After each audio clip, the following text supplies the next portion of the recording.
They didn't have high-tech suits, stealth drones, or invisible cloaks. But they had mud, they had wool, and they had a strategy that left enemy thermal cameras confused and practically blind. During World War II, scouts on both sides discovered a low-tech trick so effective that modern special forces still study it today. Welcome to one of the most underrated survival hacks in military history. Thermal cameras seem unstoppable. They detect heat, not light. They outline bodies, even in total darkness.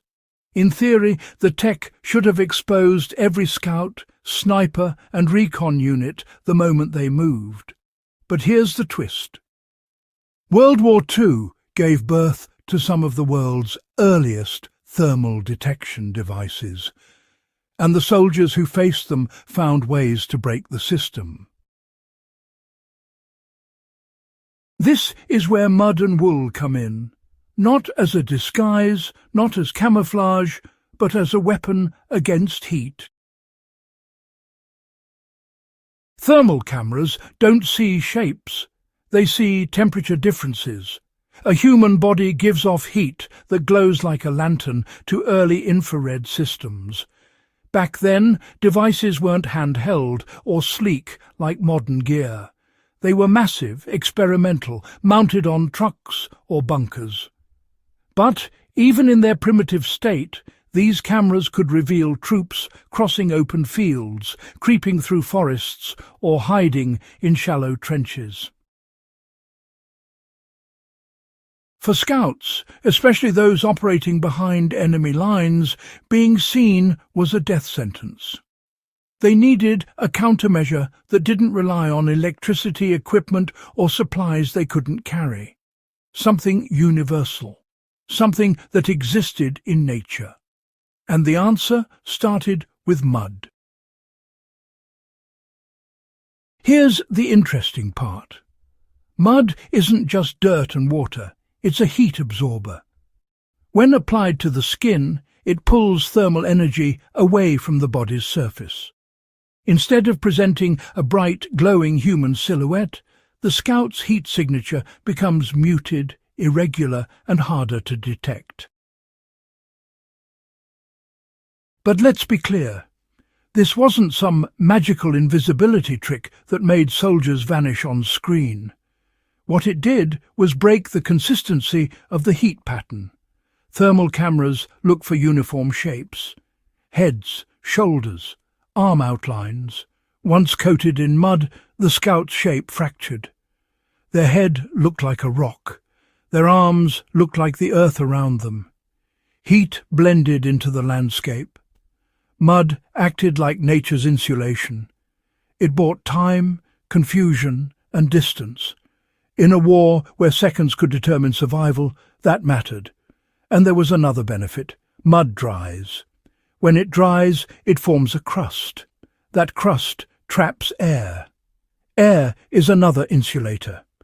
Suddenly, a simple coat of mud functioned like a primitive thermal shield. But there was still one problem. Clothing. Most uniforms didn't help. Fabric got warm. It radiated heat. It lit up. So scouts looked for something better. That's where wool entered the battlefield. Wool is, honestly, one of the greatest materials ever invented for survival. Before modern synthetics, before Gore-Tex or fleece, wool was the king of outdoor clothing.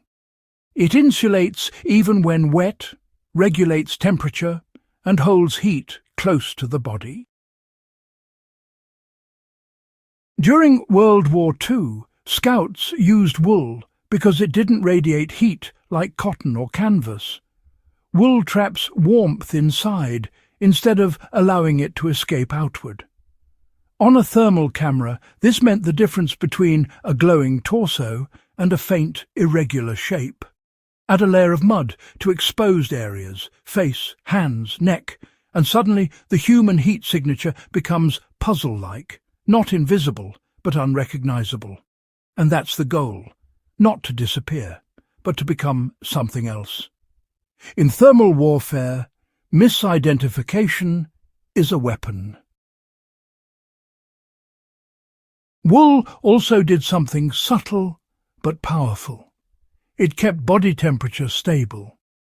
Instead of the body overheating and radiating more thermal energy under stress, wool helped scouts maintain consistency. A consistent temperature is harder to track than fluctuating spikes. We're talking battlefield physics, and soldiers used it naturally, intuitively, sometimes without understanding the science. They just knew it worked. This technique wasn't just about smearing mud and wearing wool. It was part of a larger strategy. Scouts didn't move like normal soldiers. They moved like ghosts, short bursts, long pauses, crawling low, avoiding open ground. Thermal cameras struggled to detect motionless targets, especially motionless targets with fractured heat signatures. Some scouts dug quick, shallow pits, using the earth as a thermal shield. Others pressed their bodies against cool rocks or trees to drain heat before moving again.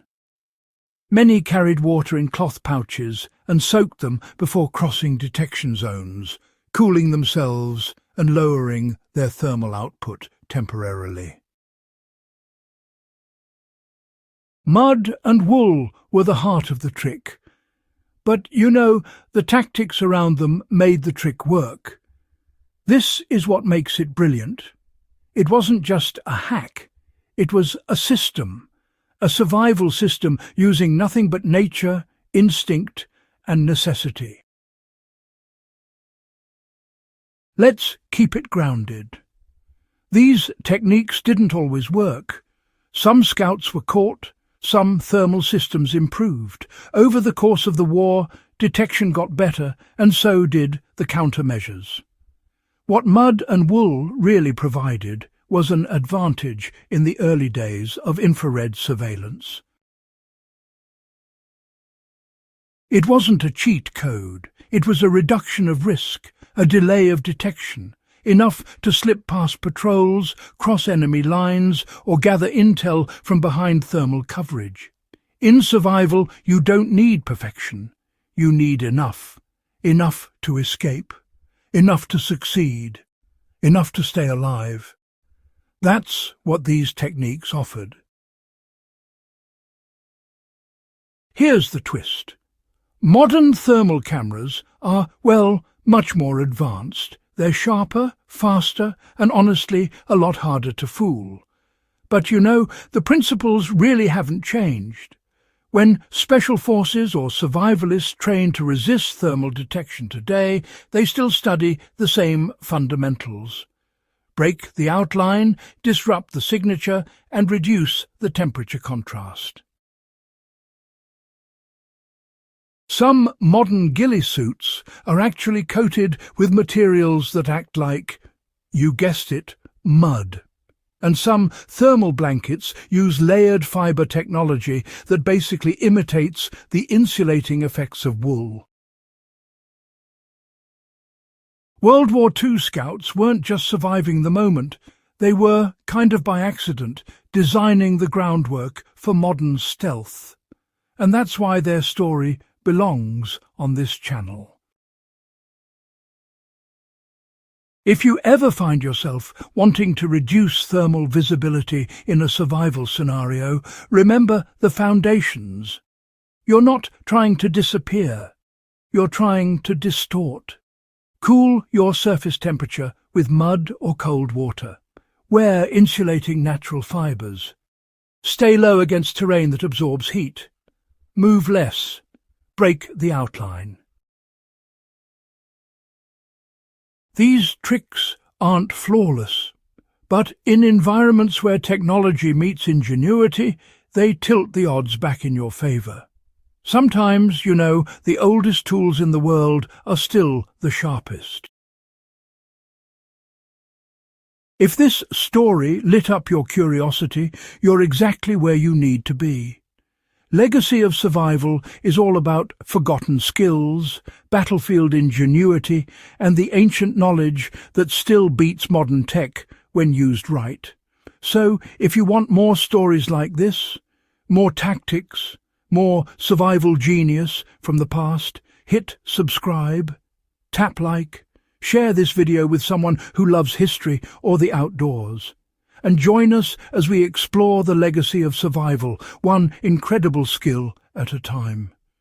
Because the past isn't gone. It's waiting to be rediscovered.